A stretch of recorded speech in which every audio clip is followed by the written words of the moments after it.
আসসালামু আলাইকুম ভিউয়ার্স, আশা করতেছি আপনারা যে যেখানে আছেন আল্লাহর অশেষ রহমতে ভালো আছেন। আমিও ভালো আছি আলহামদুলিল্লাহ। আমি যেভাবে ভর্তা খাইয়ে অন্যের মন জয় করি, ঠিক সেই ভর্তার রেসিপিটা আপনাদের সামনে তুলে ধরলাম। অনেকদিন শুনলাম যে আপু প্লিজ তোমার ভর্তার রেসিপি দাও, তো আমি কিন্তু অবশেষে আমার ভর্তার রেসিপিটা আপনাদেরকে দিয়ে দিলাম। আর এই ভর্তা একবার যাকে খাওয়াবেন সে আসলে মাছ মাংস রেখে ভর্তা দিয়ে ভাত খেয়ে উঠবে, এরকম একটা অবস্থা। সে মাছ মাংসের কথা ভুলে যাবে, আমি এতটুকু গ্যারান্টি দিতে পারি। তো আমার ভিডিওটি স্কিপ না করে সম্পূর্ণ ভিডিও দেখার অনুরোধ রইল, তাতে করে কিন্তু আপনিও সুন্দর একটা ভর্তার রেসিপি শিখে নিতে পারবেন। আর যে কোনো ভর্তা, শুধু এই লাউ শাক ভর্তা না, যে কোনো ভর্তা যদি আপনারা এই নিয়মে করতে পারেন, সে ভর্তা দিয়ে আঙুল চেটে চেটে মানুষ ভাত খাবে, আমি এতটুকু কথা দিতে পারি। তো প্রিয় আপু অ্যান্ড ভাইয়ারা, এই সুন্দর একটি রেসিপি শেখার আগে প্লিজ আমার চ্যানেলটিকে সাবস্ক্রাইব করে আমার পাশেই থাকবেন এবং পাশে থেকে বেল আইকনটি বাজিয়ে দিবেন, তাতে করে আমার প্রত্যেকটা ভিডিও কিন্তু সবার আগে আপনি দেখতে পারবেন এবং সুন্দর সুন্দর রেসিপি কিন্তু শিখে নিতে পারবেন। তো আমার এই রেসিপিটা একেবারে ভিন্ন টাইপের আজকে হতে চলেছে। তো আমার ভর্তার রেসিপি দেখে অবশ্যই আপনারা বুঝতে পেরেছেন এটা কতটা লোভনীয়। অবশ্যই আমি জানি আপনাদেরও জিভে জল আসছে। এটা একটু ঝামেলাহীন হইলেও কিন্তু ভর্তাটা খাইতে অসম্ভব মজাদার। আপনারা কিন্তু বাসায় মেহমানদারিও করতে পারবেন এই ভর্তা দিয়ে। আর মেহমানরা তো আপনার ভর্তা খেয়ে বলবে বারবার যে ভাবি কিংবা আপু কিংবা যাই হোক না কেন, কিন্তু বারবার বলবে যে এটা কীভাবে এই ভর্তাটা করলেন, প্লিজ আমাদেরকেও একটু শিখাবেন, এরকম করে বলবে। তো লাস্টে দেখুন এখানে আমি কিন্তু কিছু পাতা নিয়েছি, পাতাগুলোকে আমি সুন্দর করে একটু ধুয়ে নিয়েছি কেটে। আর কীভাবে কেটে ধুয়ে নিয়েছি তা অবশ্যই আপনারা দেখেই বুঝতে পেরেছেন।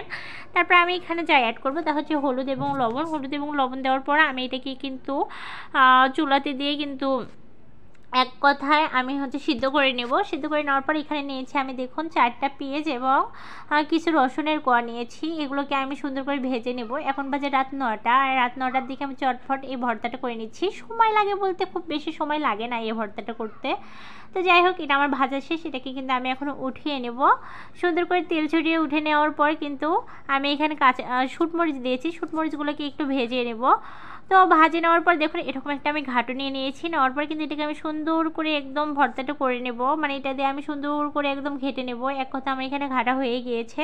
তো এই পর্যায়ে আমি যা করব তা হচ্ছে আর একটু মিক্সড করব, একটু গুঁড়ি গুঁড়ি ভাব আছে, তো আমি গুঁড়ি গুঁড়ি ভাব রাখবো না, যেহেতু আমরা এটা ভর্তা করতেছি। আমি সুন্দর করে মিক্সড করে একদম ভর্তাটা করে নিলাম ঘাটুনি দিয়ে। তো যাই হোক, আপনারা চাইলে শিলপাটায়ও করে নিতে পারেন কিংবা ব্লেন্ডারে ব্লেন্ডও করে নিতে পারেন। যাই হোক, আমার এটা হয়ে গিয়েছে, একপাশে রেখে দিলাম। আমি যে কোনো ভর্তা বলুন হাত দিয়ে করার চেষ্টা করবি, সেক্ষেত্রে কিন্তু অত্যাধিক মাত্রায় স্বাদটা বেড়ে যায়, খেতে কিন্তু দুর্দান্ত স্বাদের লাগে।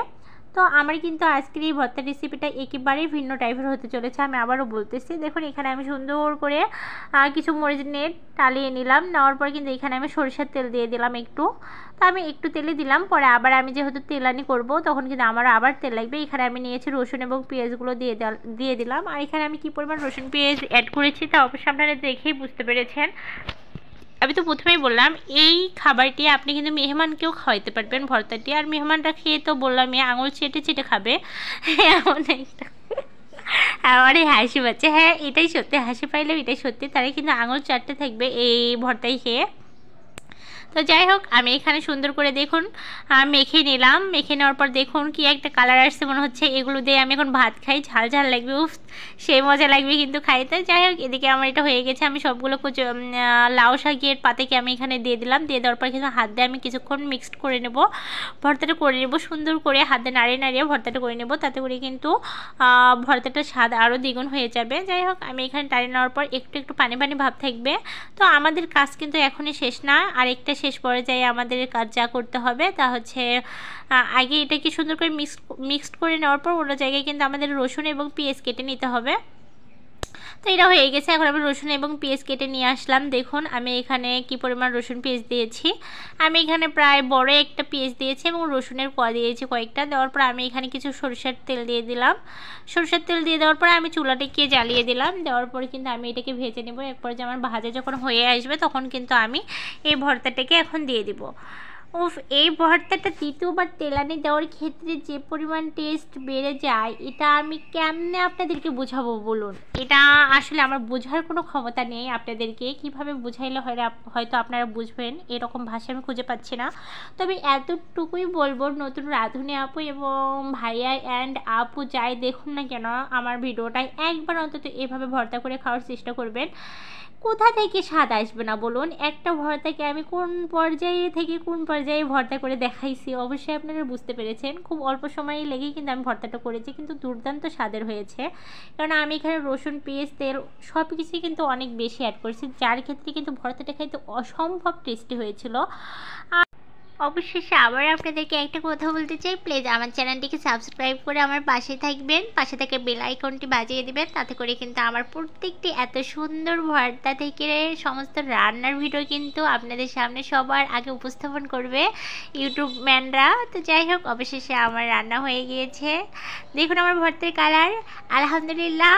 আমি এখন ভাত খাবো। বাই বাই, আল্লাহ হাফেজ।